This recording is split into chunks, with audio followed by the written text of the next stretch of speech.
is 0. Right? That's our, this is our P naught, this is our Q naught. Right? And so at our point x equals 0. at x equals 0. Right? So I mean, you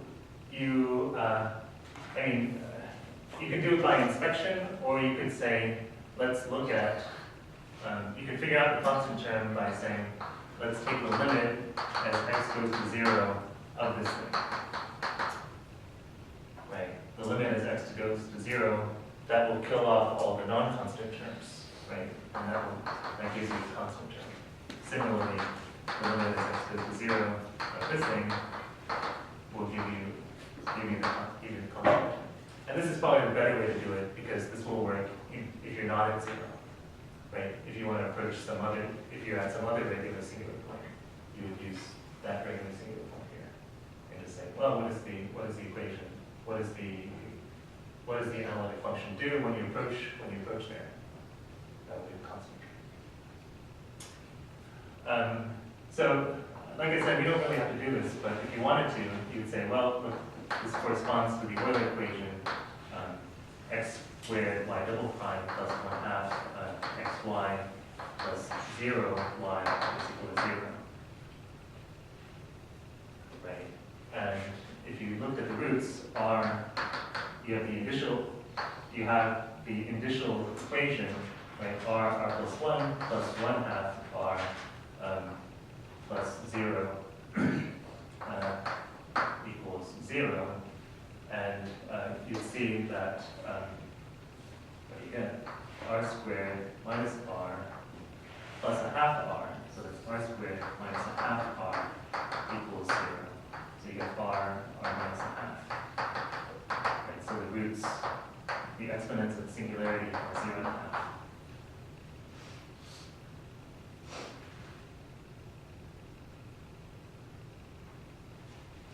And at this point you'd say, good, we're in a case where the roots don't differ by integer. So we're going to get, it will not be difficult to get the basis of the solution space. Okay. Right, we know what's going to happen. Right, there's going to be one solution that looks like this. The other solution will look like x to the 1/2. That's what's going to happen.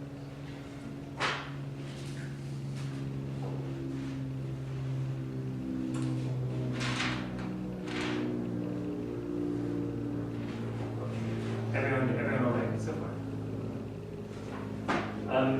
Okay, so then we just play we let y be x to the r summation basic and x to the n, right? And we plug that thing into the equation.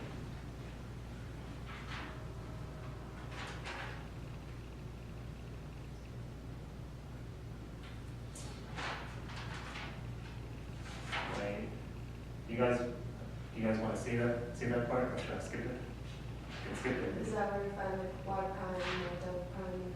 Yeah, y prime and y double prime, and then plug it in, and then regroup the power series.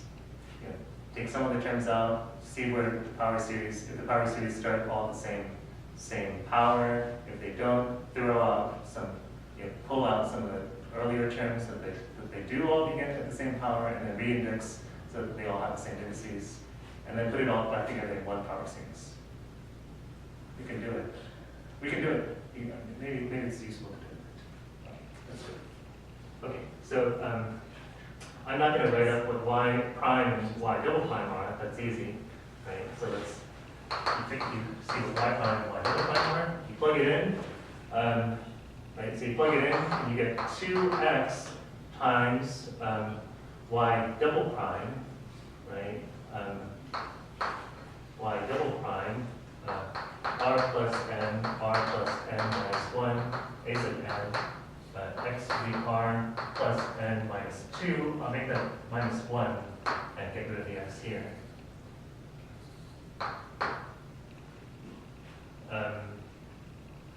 Maybe I'll just leave it there for now. 2x times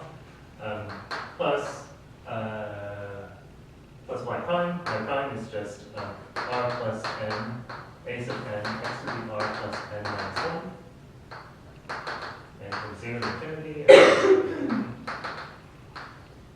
Do we need the 1/2?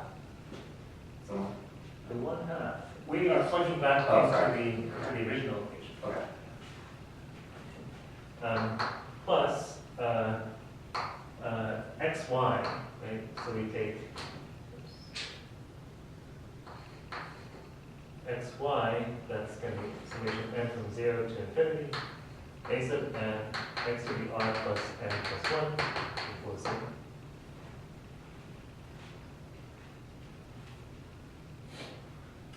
And now let me move this x in.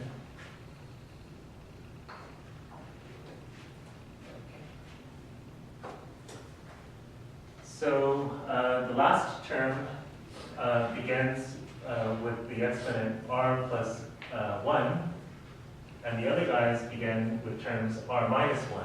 So I'm going to pull those first two terms off of these guys, so that everybody begins at r plus 1 is correct. Quick question on the y double prime. I think we started at like n minus 2. It was n minus 2, but we have an x on it. Okay. Right? So, right, it was 2x times y, 2x y double prime, right? Y double prime begins at n minus 2, but I'm going to put that x in, sorry. Okay, and then so that makes it okay to start at n equals 0. The summation, starting at n. The summation it doesn't change. Oh, right? okay. It doesn't change. Right? We have this thing, n from 0 to infinity, right? We have some like z sub n, x to the n, and you have an x on the outside. You pull the x in, there's a summation doesn't change. Oh, but because it's the second derivative to r, so not h. You don't lose the constant because you have the r. Okay. Okay. So let's pull the first two terms off of these guys. Right. When n is equal to 0, we get 2r minus 1 a naught x to the r minus 1. Again, and then when n is equal to 1, we get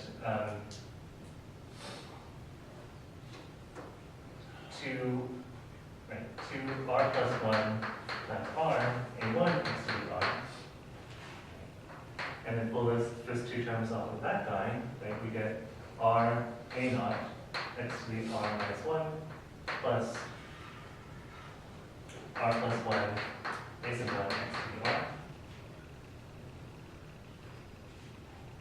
This is all part of the same equation? Yes, These are just the coefficient? yes. Right. And then we add on, so these guys now start from n equals 2, right? And we pulled off the first two terms.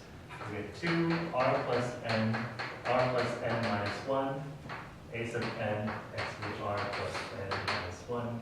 Sorry, we combine these guys together. We get plus r plus n, everything times a sub n x to the r plus n minus 1. Plus summation a sub n x to the r plus n.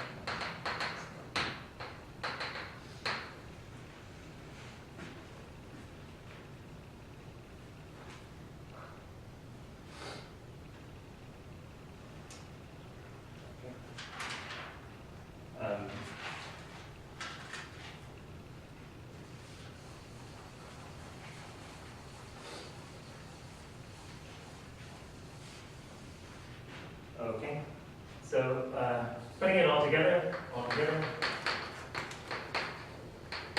what you get is, so you need to shift,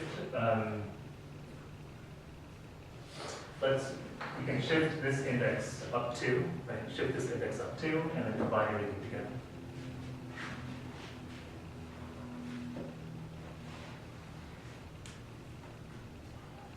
This should be a plus. Okay. So all together, we get this thing. I'm going to rush a little bit since we're running out of time. Just watch, I say. you get a naught 2r squared minus r x br minus 1 plus 2r plus 1 r plus 1 a sub 1 x br plus summation 2 r plus n minus 1 a sub n plus r plus n a sub n plus a sub n minus 2 x to the r plus n minus 1 equals 0.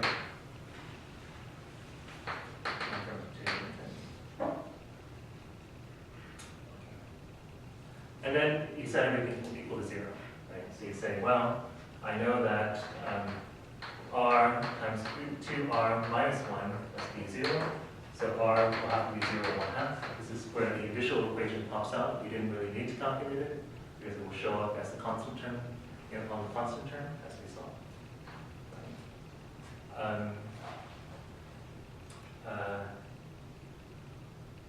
So r is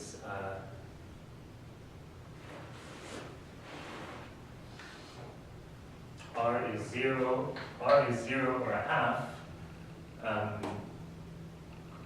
right?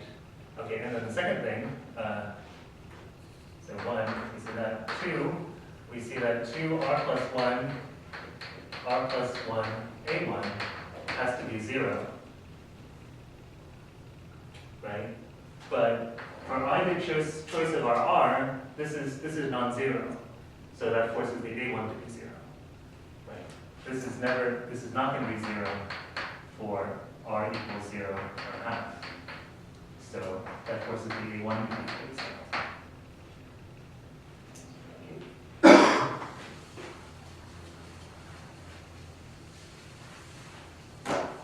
Okay, and so what we get next then is the recurrence relation, right?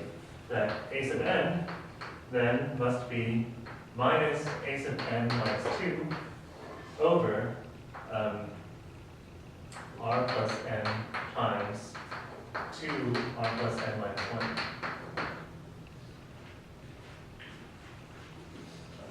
Right. This thing has to be equal to 0 for every n greater than 2. So for all n greater than equal to 2. And so we see that the nth term depends on the term twice before it, right? It's some multiple of the guy two steps before it. In particular, since a1 is 0, all the odd terms are 0, right? So notice all an a sub 2 k plus 1 are 0, all odd terms.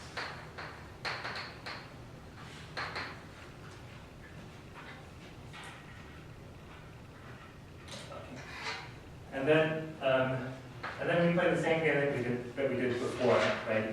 What is a sub n? We do it by expressing this in terms of the next guy, and the next guy. You step it all the way down, right? So we just look at the even. We're looking at even terms, and there will be two cases, right? If r is equal to 0 or if r is equal to a half, because it will depend on what r is, right?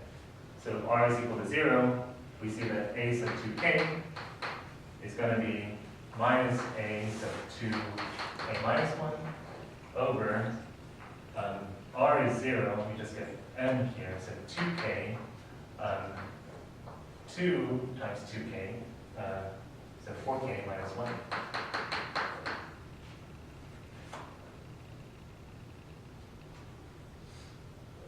Right. And then you step down.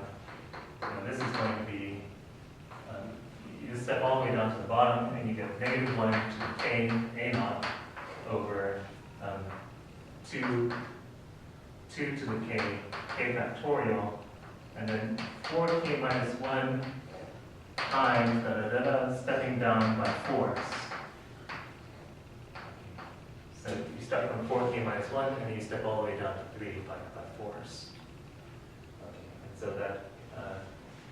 that gives you the solution that gives you the coefficients of the solution in the case r equals 0. And similarly, right, So one solution is going to be x to the 0,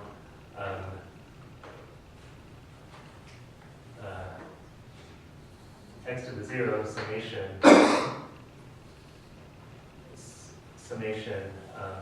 what you have a naught times 1 plus summation negative 1 to the k over 2k k factorial over 1, 4k minus 1, all the way down to 3, times x to the 2k, as k goes from 1 to 130. So that will be one set of solutions, and then you figure out the other solution in the same way. So it's basically the same thing that we did before, right? It's basically the same thing we did before. The only variation is that now we've got, we have to watch out for the roots, and we'll have two cases depending on what root you're using.